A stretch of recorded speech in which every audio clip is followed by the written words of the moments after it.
Hey there, Legend of Zelda fans, this is Wesatron. Today we're going to be taking a look at Jakks Pacific's World of Nintendo Princess Zelda action figure. This is from the newest series that has just started dropping that also includes Skull Kid and Slippy Frog, or Slippy Toad. Standard packaging for the line, we've got a shot of Link up in the corner. This is Link from Wind Waker. As I've said before, they've gotten rid of the mystery accessory, and right here you can just see she comes with the Ocarina of Time. Figure itself is nicely displayed in the packaging. Her arms look absolutely insane, so we'll look at that whenever we get her out. And it's worth noting that down here it says Legend of Zelda The Wind Waker HD, which is I believe the most recent Zelda game that's actually been released. But her look here is from the Ocarina of Time. This is the adult version of Zelda from Ocarina of Time. On the back, similar to the others, we've got the features, which are just basic articulation, and in her case, very basic it looks like, and from what I've heard, it shows the ocarina, it says it's included, and then down at the bottom we've got Slippy Toad, Cat Mario, Red Toad, Princess Zelda, and Skull Kid, and interesting to know, Slippy and Red are not related. So that's it for the packaging. This is pretty basic card and bubble looks, so let's get her out and see what she's like. And here we have Princess Zelda out of packaging. And she's in kind of a basic pose, and there is a good reason for that, and we will get to that in a second. But real quick, we just want to show off the Ocarina of Time. Near as I can tell, this is a pretty good approximation of the design. It is very tiny. I expect I will lose this pretty quickly, but probably not any quicker than I lose the ships from Star Fox or anything like that. So it does seem to be fairly appropriately sized. I think it might have been a bit smaller in the game, but not bad at all. Pretty good for such a small little accessory. If you look really closely, you can even make out that they sculpted in the Triforce at the top. So that's a pretty cool detail for something that's so small. So very, very neat. Onto the figure herself. We have a pretty decent Zelda likeness. Through the package, she did seem to have a little bit more of a masculine feature to her, but I think it was just the warping of the plastic. In hand, she looks really, really nice. I think part of the trick is that I'm so used to action figures relying on a ton of makeup to make females look female, and Princess Zelda just doesn't have time for that. She doesn't do a lot of makeup. Her eyes are usually made up pretty well, and they did a really nice job of replicating that, but there's no lipstick or anything like that, no rouge. So this is pretty much what she actually does look like in the game, and I think they did a really good job, and I'm glad they didn't kowtow to that. The expectation that she should have to wear makeup. It looks great on its own. Very nice detail work on the hair. It's got like thick locks as opposed to each individual strand, detailed, and I think it works great for the overall design. It definitely fits the style. The yellow that's on here, I think, will look really good if you decide to repaint it gold. It is much more gold from the art that I've looked at, but it's not bad by any means. I just think it's going to be a lot more accurate if it goes gold.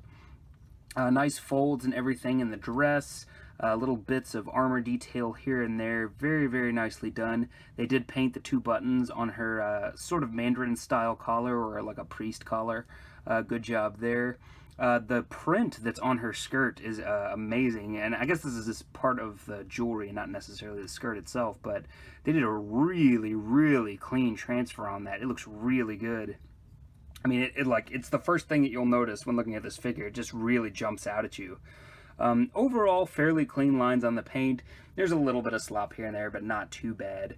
Now on the bottom, there are no feet, but there are also no peg holes. Just wanted to show you that. So articulation-wise, she does have, it seems like a ball joint in the head, because I can get some up and down movement there. And this is a very flexible plastic in the hair, so you can still get some nice turning out of the head, which is really nice. A lot of companies end up making this very stiff plastic, and then you can only move the head like that, but they did a good job of making it soft enough to where both the tendrils hanging in the front and the large piece in the back will not impede articulation. We've got swivel hinges in the shoulders, which go all the way around, but are a little impeded by the shoulder pieces here. The I don't know what these things are called, pauldrons, sort of, I guess. I mean, if It's not exactly armor, but it's kind of armor. But they go up about that far. Very nice. Swivel hinges in the elbow. It looked odd in packaging because it was turned this way, and that just, you can see the sculpt is very strange.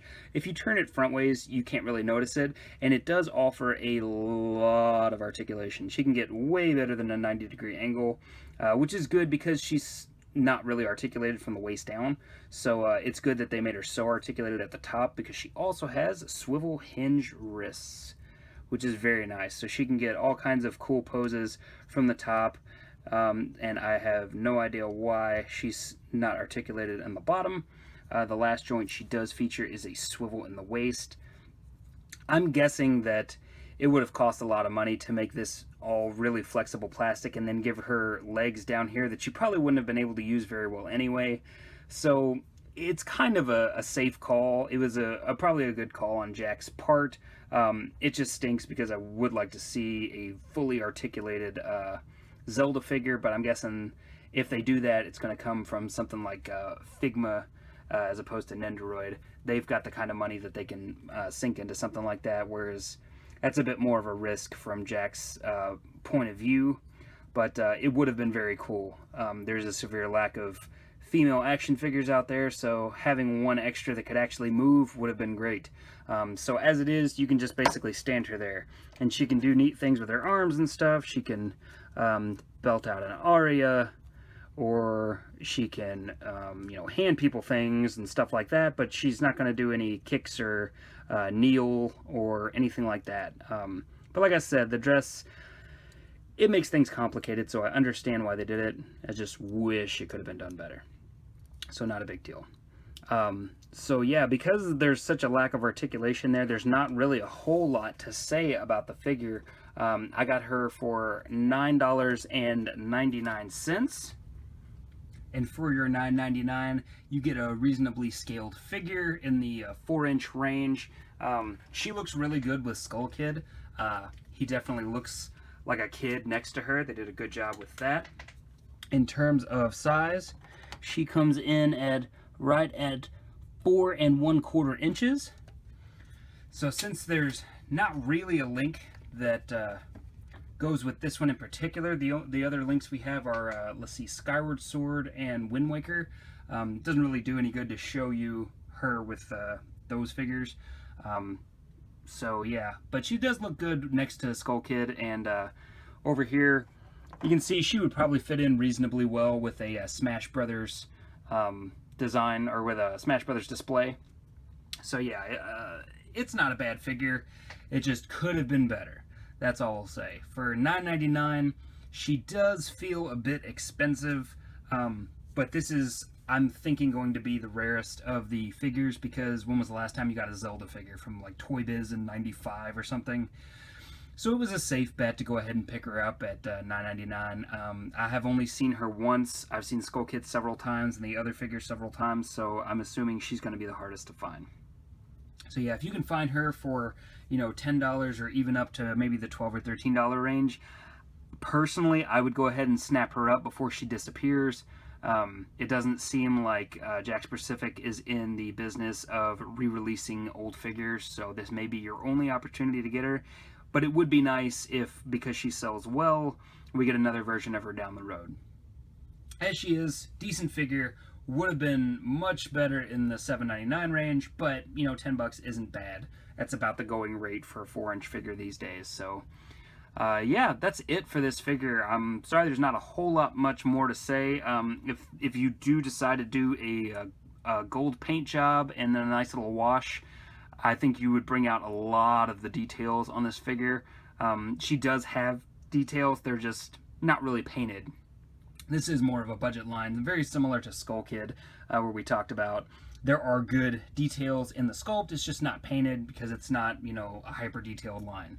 But yeah, $9.99, not bad. If you have any questions or comments about this figure, please toss them out to me. I'd be glad to answer anything that you have, anything at all. And if you enjoyed the video, you like to see more Nintendo reviews, throw me a subscription, and rate either way, whether you liked it or hated it. That's cool with me. I don't judge. So thanks for tuning in, guys, and I'll talk to you later.